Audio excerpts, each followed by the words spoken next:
Hello dear students, मेरे YouTube channel English with Vinod sir में आप सभी का मैं स्वागत करता हूं। इस वीडियो में मैं पैट्रियोटिज़म जो कि English reader class 10 CG board का लेसन है, इसे हम डिस्कस करेंगे हिंदी में, और साथ ही साथ इसके बाद जो एक्सरसाइज इसमें दिए हुए हैं उसको भी मैं कवर करूँगा। तो चलिए वीडियो शुरू करते हैं। डियर स्टूडेंट्स, पैट्रियोटिज़म क्या होता है इसी चीज़ पर इस लेसन में डिस्कस किया गया है। पैट्रियोटिज़म मतलब होता है देशभक्ति। देशभक्ति किन के अंदर है? क्या जो जेल में जाते हैं देश के लिए वही देशभक्त हैं, जैसे गांधी जी गए थे?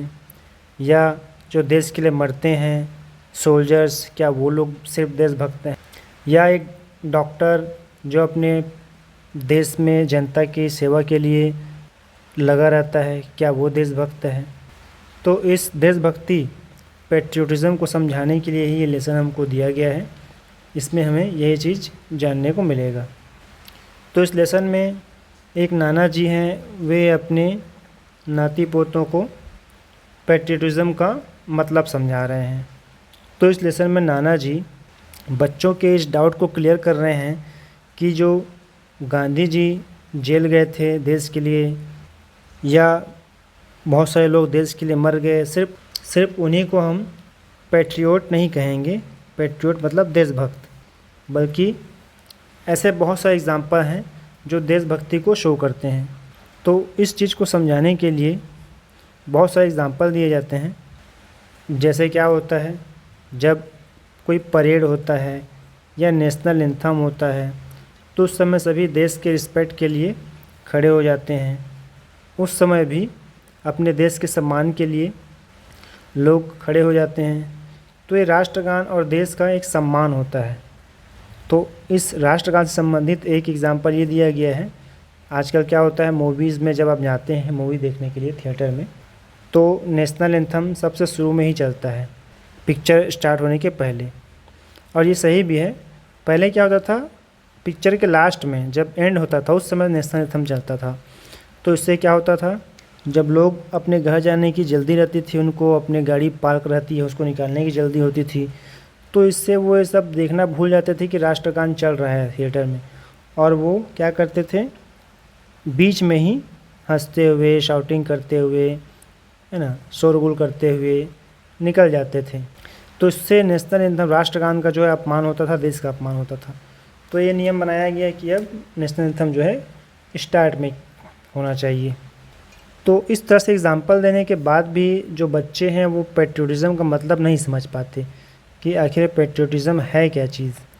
तब नाना जी डिसाइड करते हैं कि उनको मैं एक पिकनिक पे लेके जाऊंगा और वहाँ संडे के दिन अच्छे से उनको इस चीज़ को समझाऊंगा।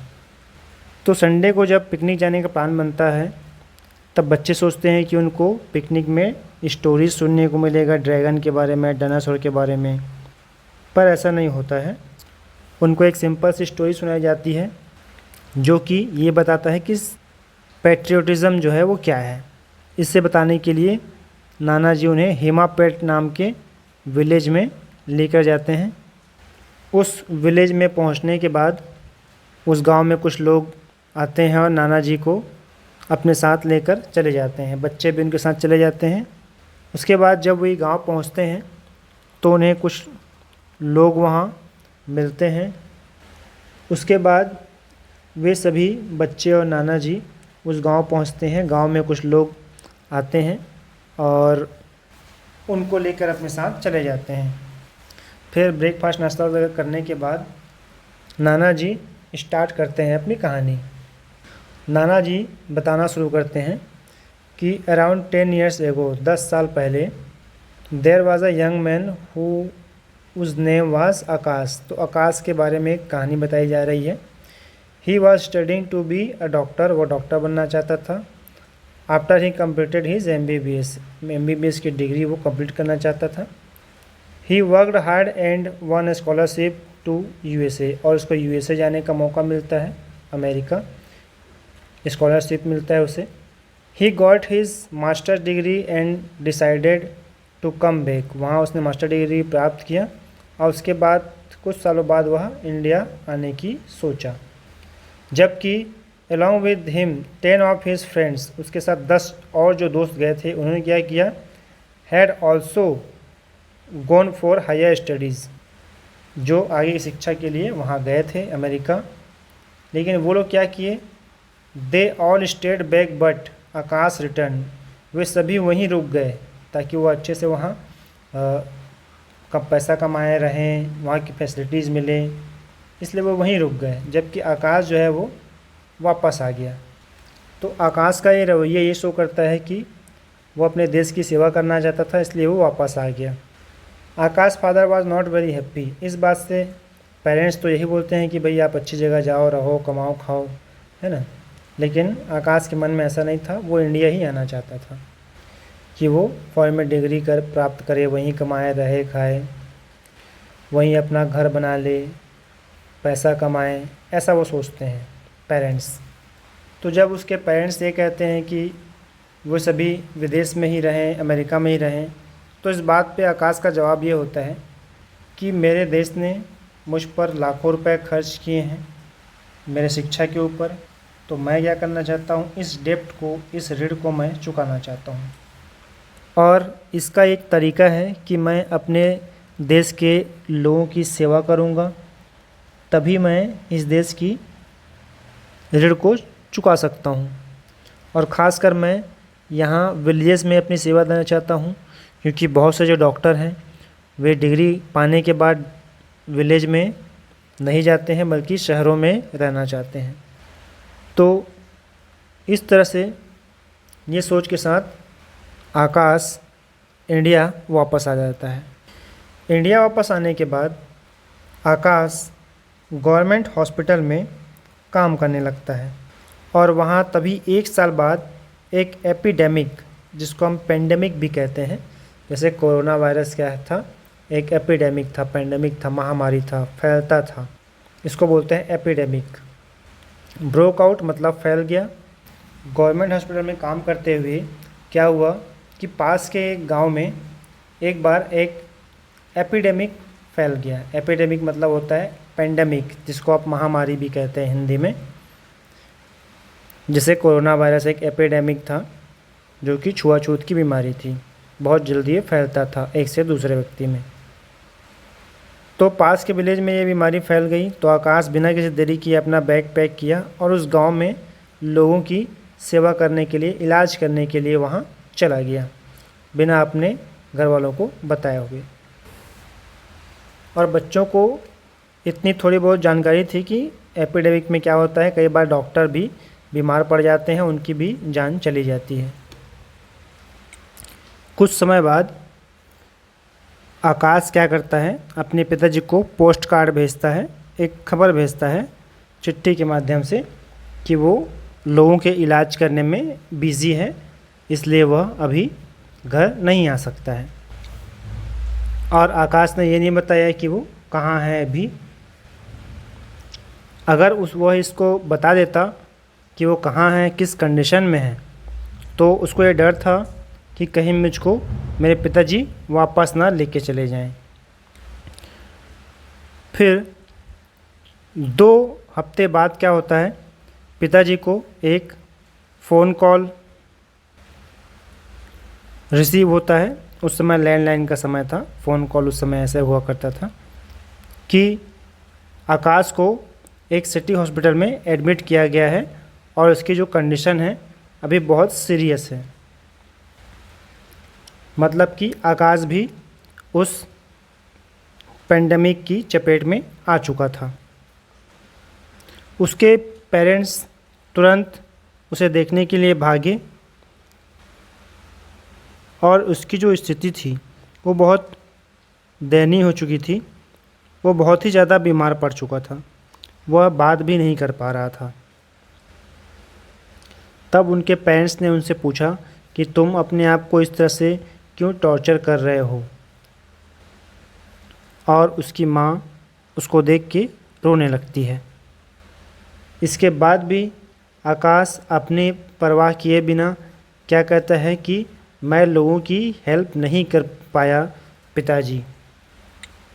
वो अपनी कंडीशन नहीं बता रहा है, बोल रहा है कि मैं लोगों की अच्छे से हेल्प नहीं कर सका। तब पेरेंट्स कहते हैं कि तुम्हारे जो फ्रेंड्स हैं वे अमेरिका में एंजॉय कर रहे हैं, पैसा कमा रहे हैं, बहुत सारे अच्छे से रह रहे हैं, और तुम क्या कर रहे हो, यहाँ अपने लाइफ से फाइट कर रहे हो, जंग लड़ रहे हो। मैं ये समझ नहीं पा रहा हूँ कि ये सब तुम क्यों कर रहे हो। अगर तुम अपना देखभाल करते या फिर अपने माँ के बारे में ही कम से कम सोचे होते तो तुम्हारा ये कंडीशन नहीं हुआ रहता। वह तुम्हारी कितना चिंता कर रही है। तब आकाश कहता है, पिताजी मुझे नहीं लगता कि मैं अपने काम के बारे में आपको समझा सकता हूँ। जितना भी मैं कह सकता हूँ मुझको तभी संतुष्टि मिलेगी जब मैं अधिक से अधिक लोगों की जानें बचा पाऊँगा। मुझे क्षमा करो यदि मैंने आप लोगों को परेशान किया हो तो, लेकिन मुझको समझने का प्रयास करो। मैं लोगों को मरते हुए नहीं देख सकता हूँ और हाथ पे हाथ धरे रह के बैठे भी नहीं रह सकता हूँ। इतना सब बात होने के बाद कुछ दिनों बाद क्या होता है कि उस बीमारी से लड़ते हुए आकाश की मौत हो जाती है। वह अपनी माँ की गोद में सोए हुए स्वर्ग को प्राप्त कर जाता है। इससे पूरा गांव शोक की लहर में डूब जाता है और उसके क्रिमेशन के लिए, जो अंतिम संस्कार है, उसके लिए पूरा गांव रो पड़ता है। सभी की आंखों में आंसू झलकने लगता है आकाश के इस डेडिकेशन को देखकर। उसका अपने विलेजर्स के लिए सेवा करने का समर्पण की भावना को देखकर सभी गांव वाले रोने लगते हैं। बाद में सभी जो विलेजर्स हैं वो डिसाइड करते हैं कि उन्हें एक सही होमेज श्रद्धांजलि देने के लिए वो एक कैंपेन चलाते हैं कि डोनेशन कलेक्ट करके वे एक अच्छा सा हॉस्पिटल खोलने का सोचते हैं। यही एक सही तरीका होगा कि उनको एक होमेज, एक सही श्रद्धांजलि दी जा सके। इसके लिए वे एक एमएलए से अप्रोच करते हैं। एमएलए का मतलब होता है विधायक, और एक अच्छा खासा डोनेशन इस कैंपेन के लिए सभी को, गांव वालों को मिल जाता है। एक अच्छा खासा डोनेशन मिलने के बाद एमएलए ये चाहते थे कि उनके नाम पर ही, मतलब एमएलए के नाम पर ही हॉस्पिटल बने, लेकिन विलेजर्स जो थे वो क्या थे, इस बात से असहमत थे। उन्होंने कहा कि जो हॉस्पिटल है वो आकाश के नाम पर ही बनना चाहिए। फिर आकाश के पिताजी ने उस हॉस्पिटल का इनॉग्रेशन अपने हाथों से किया। तब नाना जी कहते हैं कि मेरे पास आओ, मैं तुम्हें कुछ दिखाना चाहता हूँ। उसके बाद नाना जी बच्चों को हॉस्पिटल दिखाने के लिए ले जाते हैं, जो कि पीपल ट्री के पीछे ही था। और वहाँ पे एक ब्लू बोर्ड में वो पढ़ते हैं कि वहाँ कुछ लिखा हुआ था। क्या लिखा था? आकाश मेमोरियल हॉस्पिटल। जब किसी की याद में कुछ हॉस्पिटल बनाते हैं तो उसको ऐसे नाम दिया जाता है, मेमोरियल। जब किसी की याद में कोई हॉस्पिटल बनाया जाता है तो उसको मेमोरियल हॉस्पिटल के नाम से जाना जाता है।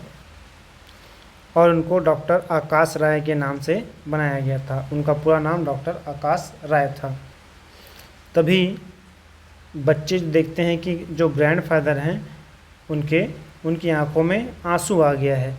तो इसका कारण पूछा जाता है कि आकाश राय और आपका सरनेम भी जो है वो राय है, तो क्या वो आपका ही बेटा था? यस, नाना जी कहते हैं कि हाँ, वो मेरा ही चाइल्ड था, मेरा ही बेटा था। और तुम्हारी माँ का बड़ा भाई था। जो नाना जी थे वो फ़िलॉसफी के प्रोफेसर थे दर्शन शास्त्र के, और उनको सही सर्विस का मायने आकाश ने ही सिखाया कि हमको अपने जिम्मेदारी को कैसे निभाना चाहिए। और पैट्रियटिज्म शब्द का सही अर्थ आकाश ने ही समझाया। तो इस तरह से ये लेसन ख़त्म होता है। ऑथर के बारे में थोड़ी जानकारी देख लेते हैं। रमेंद्र कुमार इस स्टोरी के राइटर हैं, जो कि एक इंडियन राइटर हैं जो बच्चों के लिए कहानियाँ लिखते हैं। उसने लगभग 20 बुक्स लिखे हैं और उनके जो बुक्स हैं फॉरेन लैंग्वेज में भी ट्रांसलेट किए गए हैं। अब हम देखते हैं इसका एक्सरसाइज।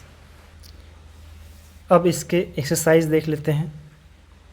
व्हाट इज़ पैट्रियोटिज़म, ये पेज 3 में आपको मिल जाएगा, वहाँ से आप देख सकते हैं। और मैंने भी लिखा हुआ है अपने हिसाब से।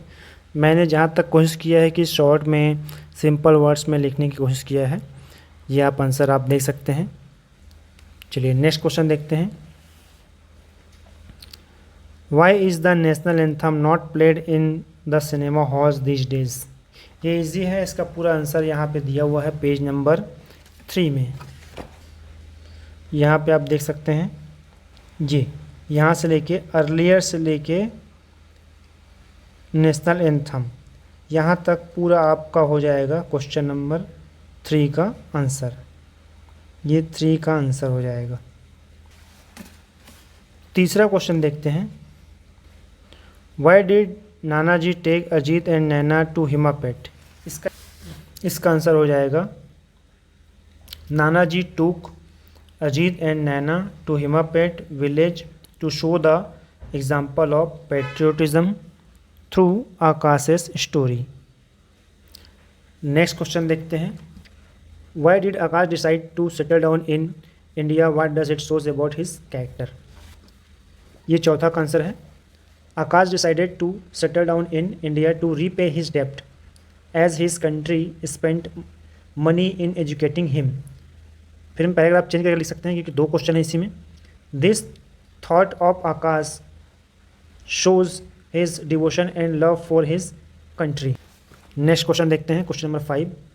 How did the villagers express their gratitude to the service provided by Akash. The villagers decided to pay homage to Akash. They launched a drive to collect donations for building a small hospital in the village. Next question है question number 6. What difference do you notice between Akash and his friends? Akash was devoted to his country. He wanted to serve for his country and its people. But Akash's friends were selfish. They stayed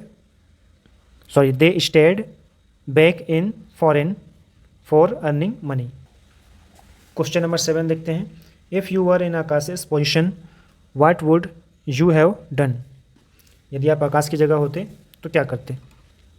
तो इसका हो जाएगा If I were in Akash's position, I would have done same as Akash. I would also serve for my country with more dedications, but I would take care of myself also. I would maintain the instructions of pandemic. ऐसा आप बनाकर लिख सकते हैं। आपका view इसमें पूछा गया है कि आप उनकी जगह होते तो क्या करते। तो इस तरह से इसका एक्सरसाइज भी ख़त्म होता है। तो इस तरह से ये चैप्टर पैट्रियोटिज्म फिनिश होता है। यदि आपको ये वीडियो पसंद आया हो तो इसको लाइक, शेयर और मेरे चैनल को अगर आप नए हैं तो सब्सक्राइब ज़रूर कर लीजिए। आपको आगे भी इंग्लिश से रिलेटेड वीडियोस मिलते रहेंगे। तो मिलते हैं नेक्स्ट वीडियो में, तब तक के लिए गुड बाय, टेक केयर।